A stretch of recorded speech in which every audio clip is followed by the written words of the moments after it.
تو یہ چند ایک چیزیں ہیں جو ہمیں سمجھنی چاہیے، بالخصوص بچوں کے معاملات میں بھی ہمیں انصاف کرنا چاہیے، کیونکہ بہت سے ہمارے معاملات جو ہیں وہ بگڑتے ہیں انہی وجوہات۔ ہم ایک بچے کو یا بچی کو یا کسی نارملی بچوں کو ہی، ہمارے کلچر میں یہ بہت برائی ہے کہ ہم بچوں کو بہت زیادہ ترجیح دیتے ہیں، ان کو بہت زیادہ دیتے ہیں، اور بچیوں کا بعض اوقات ہم کھا جاتے ہیں معاشرہ، اور وہ بھی پکڑ کے بلکہ بچوں کو دے دیتے ہیں۔ یہ ظلم اور زیادتی ہے، اس سے ہمیں صورت بچنا چاہیے، کیونکہ ہمیں بار بار انصاف کا، عدل کا حکم دیا گیا ہے، اور اگر ہماری سرپرستی میں کوئی یتیم بچے یا بچیاں رہ جائیں تو ان کا مال ہمارے لیے جائز نہیں ہے، سوائے اس کے کہ اگر ہم مجبور ہیں، اپنا کچھ بھی نہیں ہے، تو تب بھی اتنا ہے کہ ہم اپنا کھانا پانی ڈیلی کا جو روٹین کا وہ چلا سکیں بس۔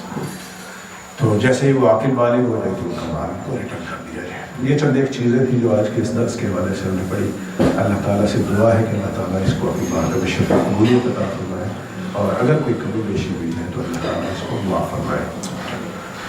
آج ماشاءاللہ چونکہ مہمان زیادہ ہے اور ہم سب جانتے ہیں ہمارے انتہائی محترم برادر عبد المجید صاحب، ان کے بھائی جان حافظ عبد الرؤف صاحب کا پاکستان میں انتقال ہوا پچھلے دنوں۔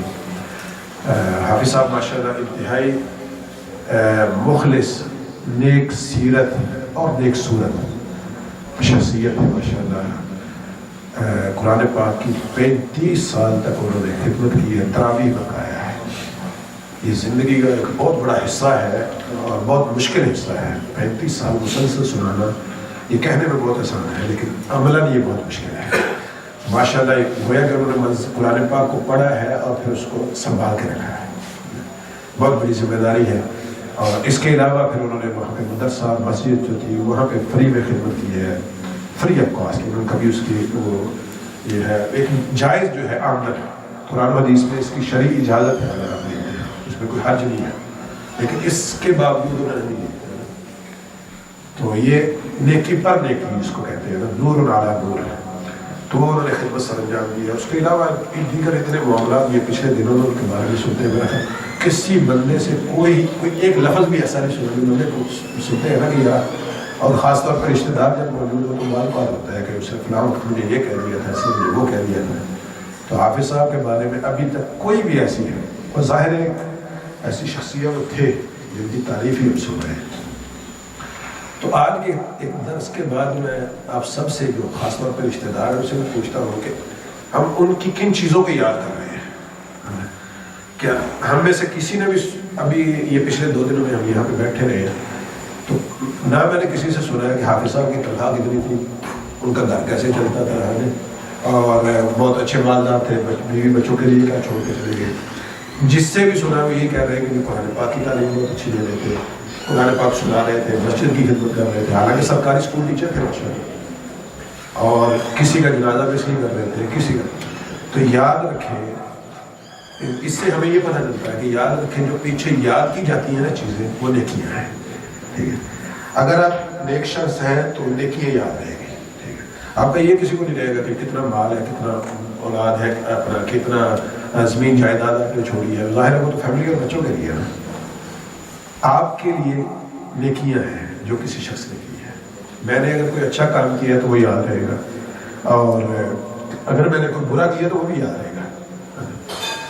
اچھا کیا ہے تو دعا کے لیے یاد اٹھیں گے، اور برا کیا ہے تو ظاہر بد دعا کے لیے بھی اٹھتے ہیں، لوگ بد دعائیں بھی دیتے ہیں ظاہر ہے۔ اگر آپ کسی کو اتنا تنگ کرتے ہیں، ظلم و ستم کرتے ہیں تو ظاہر بد دعا بھی تو آتی ہے۔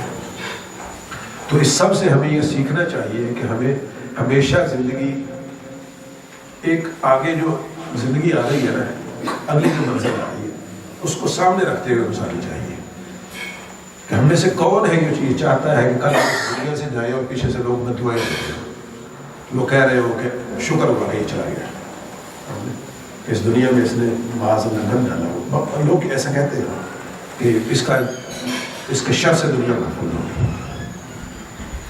تو ہم میں سے کون ایسا چاہتا ہے؟ کوئی بھی نہیں چاہتا ہے۔ تو ہمیں چاہیے کہ اس کے لیے اگر ہم نہیں چاہتے کہ ایسا کہا جائے تو اس کے لیے ہم حالات بھی ایسا پیدا کریں۔ صرف ہماری چاہت سے تو ایسا نہیں ہوگا کہ ہم ہر الٹا سیدھا کام کرتے رہیں اور ہم چاہیں یہ کہ جب ہم اس دنیا سے جائیں تو ہمارے لیے دعاؤں کے لیے ہاتھ اٹھے، تو ایسا نہیں ہوگا۔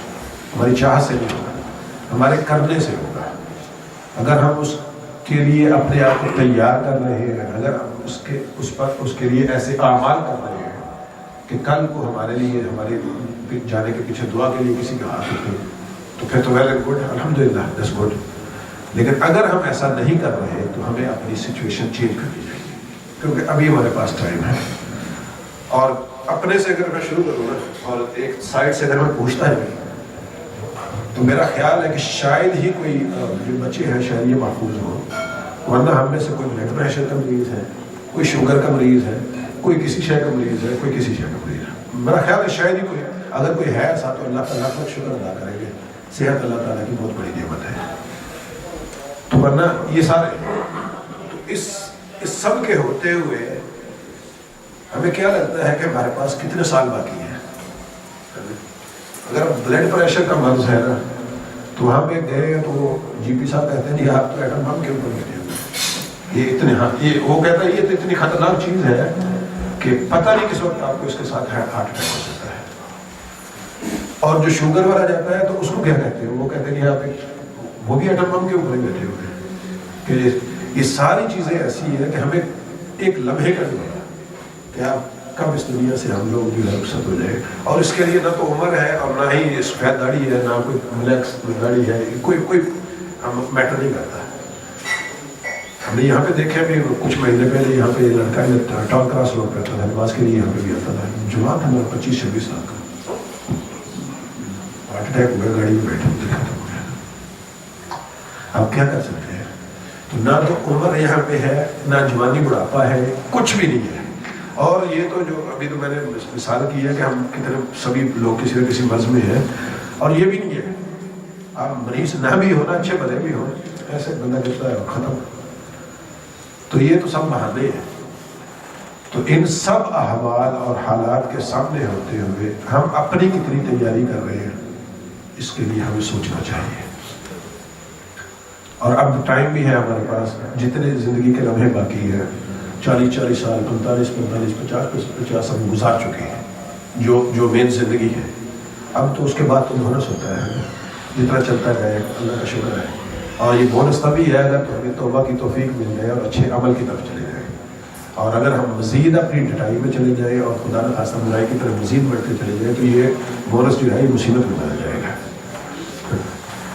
تو ابھی سے تیاری کریں، رمضان شریف قریب ہے. اپنے آپ کو ہم سب کو بدلنا چاہیے، اپنا تعلق جو ہے وہ اللہ تعالیٰ کے ساتھ ہمیں جوڑنا چاہیے. اپنے آپ کو اس کے ساتھ جوڑیں اور اسی کا ہی فیصلہ چل رہا ہے اور اسی نے ہی ہمیں بخشنا ہے. بہت بڑی رحمت ہے اس کی، رحمت اس کی بہت بڑی ہے. حدیث شریف میں ہے نا کہ ایک بندہ عرض کیا کہ رسول اللہ صلی اللہ علیہ وسلم گناہ کرتا ہے اور اس کے لیے کیا ہے، فرمایا کہ اس کے لیے پھر اللہ تعالیٰ کا غضب ہے. عرض کیا یا رسول اللہ پھر وہ توبہ کر لیتا ہے تو پھر کیا ہے، اللہ تعالیٰ کی رحمت ہے تو معاف کر دے گا. تو عرض کیا کہ یا رسول اللہ پھر دوبارہ گناہ کر بیٹھتا، ابھی توبہ کر لی ہے پھر دوبارہ گناہ کر بیٹھتا ہے تو پھر کیا ہوگا، اللہ کا غضب ہے. تو عرض کیا کہ یا رسول اللہ پھر توبہ کر لی، پھر اللہ کی رحمت ہے. یہ معاملہ چلتا رہا تو انہوں نے عرض کیا کہ یا رسول اللہ کہاں تک یہ توبہ کہاں تک ہے؟ میں جب تک سورج مغرب سے نکلا تھا، یعنی سورج مغرب سے نکلنے کا مطلب یہ حدیث شریف میں بولا جاتا ہے، ٹرم ہے، یعنی قیامت کا دن بھی آ جاتا ہے تب تک آپ کے پاس چانس ہے. آپ گناہ ہوتا ہے تو فوری توبہ کر لیں، جیسے ہی گناہ ہو توبہ کر لی جائے، جیسے ہی غلطی ہو اس کو سدھار لیا جائے. تو یہ اچھے بندے ہونے کی علامت ہے اور ہمیں اچھا ہو جانا چاہیے. اگر اب نہیں ہونا تو اپنے آپ کا احتساب کریں. ہم سبھی میرے سمیت ہم سب کو اپنے آپ کو کچھ نہ کچھ اس جو حافظ صاحب کی ذکر خیر ہم کر رہے ہیں اس سے ہمیں کچھ نہ کچھ ہم بہتری لائیں. اگر ہم ایک ذرہ بھر بھی بہتری لے آئے نا تو اس کا فائدہ کیا ہوگا؟ ایک تو ہمیں فائدہ ہوگا کہ ہماری آخرت سنورے گی، ہماری دنیا بھی بہتر ہوگی، آخرت بھی.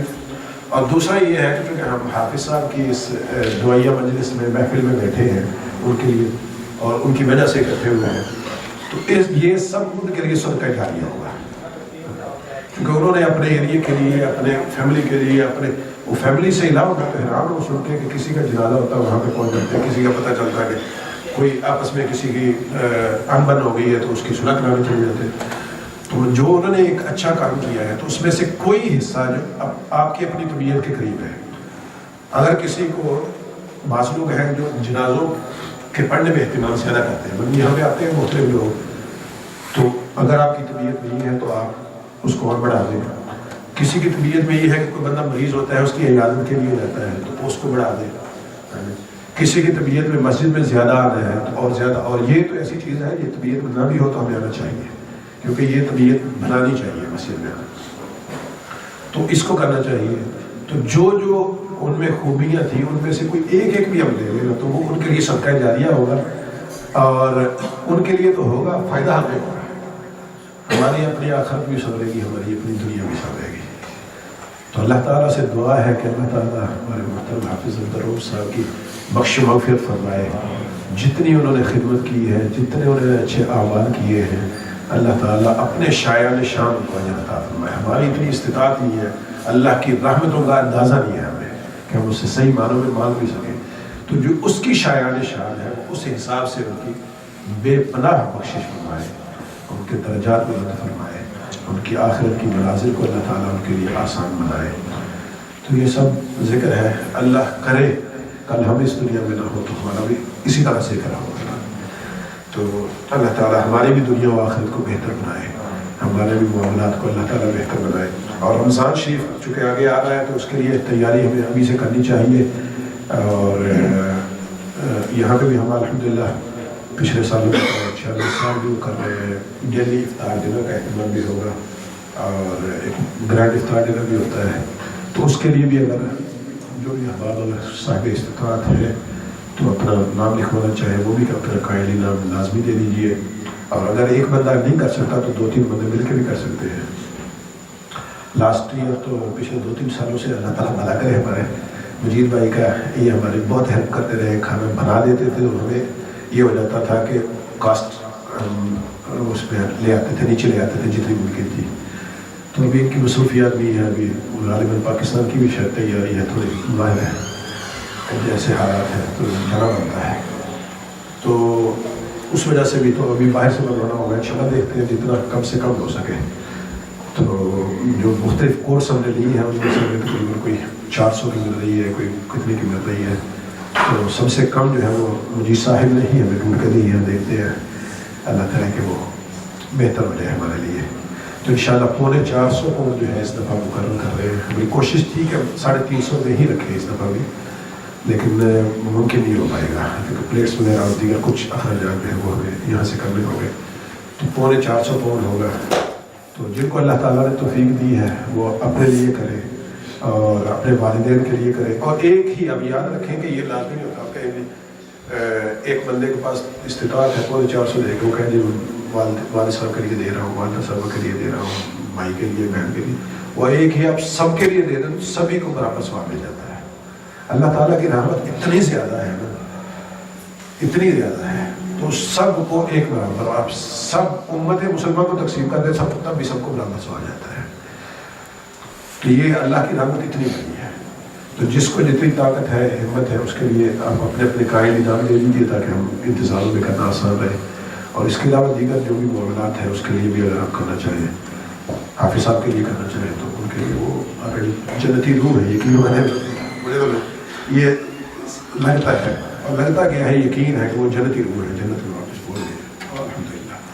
تو ان کے درجات بلندی کے لیے جس نیت سے بھی کرنا چاہیے اپنے والدین کے لیے. اور ایک چیز اور بھی یاد رکھنی چاہیے کہ ہم کیا سوچتے ہیں کہ والدین اس دنیا سے جا چکے ہیں تو تبھی ہم ان کے لیے دے سکتے ہیں، اگر زندہ ہیں ان کے لیے بھی. اب کسی کو نارملی ہم کیا کہتے ہیں سنتے ہیں. مجھے یاد ہے کافی عرصہ پہلے کہ گاؤں میں تھے تو ایک فقیر مانگنے آیا تو اس نے اس کو کہا، وہ ہمارے گھر کے سامنے گھر تھا، رانا صاحب تھے وہ والد کو. تو اس کو کہا کہ اللہ تعالیٰ آپ کو جنت نصیب کرے، تیرا بیٹا تھا تو مجھے ڈھوڑے مارتا ہے.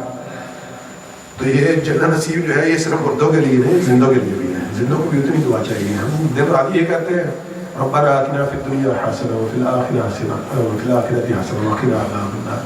تو یہ ہم جنتیں تو مانگ رہے ہیں اپنے لیے. یا اللہ ہمیں اس دنیا میں بھلائیاں نصیب فرما، آخرت میں بھلائیاں نصیب فرما، آگ سے بچا. وادخلنا الجنۃ مع الابرار. ہم یہ کہتے نہیں تھے نا کہ اللہ ہمیں ابرار نیکوکار لوگوں کے ساتھ جنت میں داخل فرما.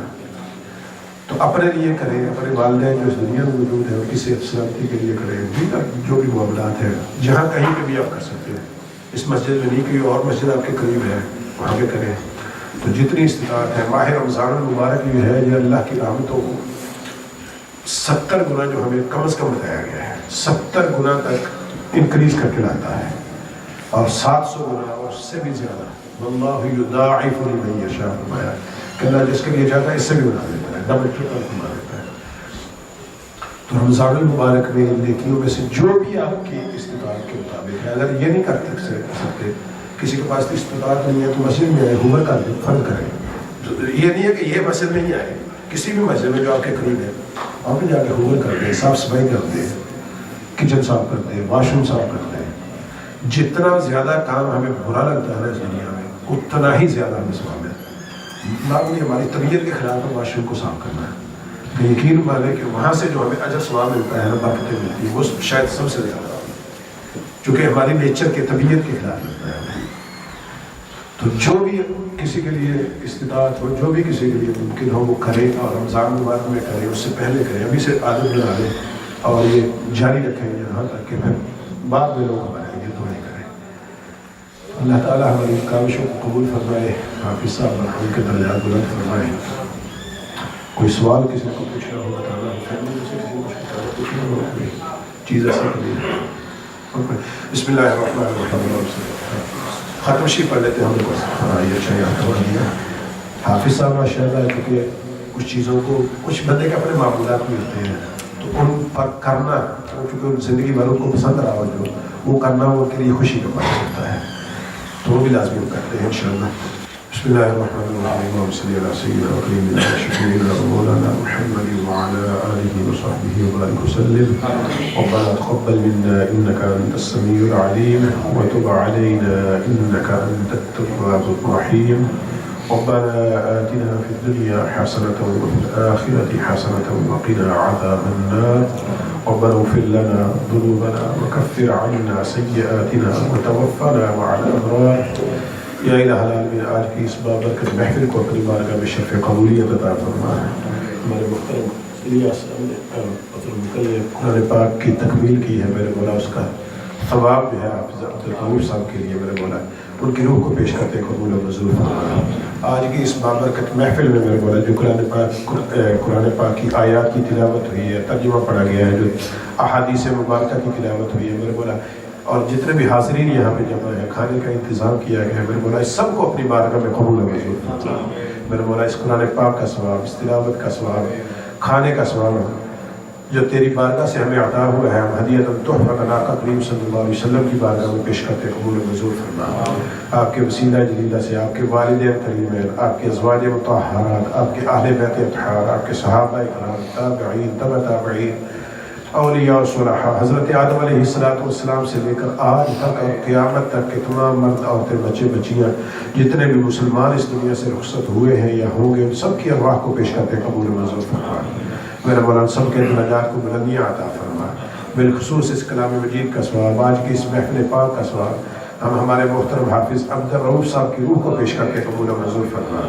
یا الہ العالمین، ان کے درجات کو بلندیاں عطا فرما، ان کی قبر کو جنت الفردوس کے باغوں میں سے باغ بنا۔ یا الہ العالمین، ان کی قبر کو تا حد نگاہ وسعت عطا فرما۔ میرے مولا ان کی آخرت کی تمام منازل کو ان کے لیے آسان بنا، قبر میں آقا کریم صلی اللہ علیہ وسلم کی زیارت اور پہچان نصیب فرما، بروز حشر آقا کریم صلی اللہ علیہ وسلم کی شفاعت نصیب فرما۔ یا الہ العالمین، جس طرح اس دنیا میں قرآن پاک کا نور پھیلاتے رہے ہیں، ان کی قبر کو بھی قرآن پاک کے نور سے منور فرما، ان کی آخرت کی تمام منازل کو قرآن پاک کے نور سے منور فرما۔ یا الہ العالمین، قبر کی، حشر کی، والصراط کی تمام منازل کو ان کے لیے آسان بنا۔ یا الہ العالمین، ان کے لواحقین کو، ان کی فیملی کو، ان کے بہن بھائیوں کو، ان کے والد گرامی کو صبر جمیل عطا فرما۔ یا الہ العالمین، ان کے اعزاء و اقارب کو صبر عطا فرما۔ یا الہ العالمین، ہمیشہ ان کے لیے ایصال ثواب کرتے رہنے کی توفیق عطا فرما، ان کو یاد رکھنے کی توفیق عطا فرما۔ یا الہ العالمین، جو علم کا نور انہوں نے اس دنیا میں رہتے ہوئے پھیلایا ہے میرے مولا، ان کی تمام کاوشوں کو قبول و منظور فرما، اور ان کے اس علم کے نور کو ان کے لیے صدقہ جاریہ بنا۔ یا الہ العالمین، سب کو ان کے لیے صدقہ جاریہ بنا۔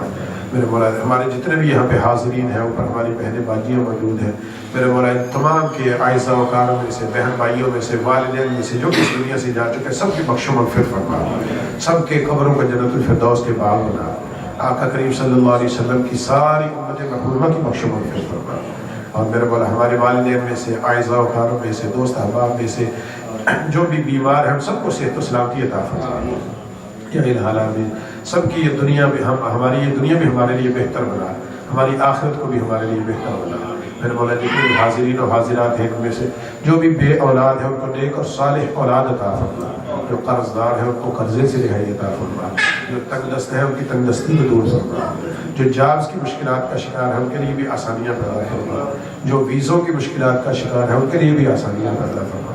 میرے مولا تو سب کی مشکلات کو بہتر جانتا ہے، سب کے لیے آسانیاں پیدا فرما، سب کی مشکلات کو دور فرما۔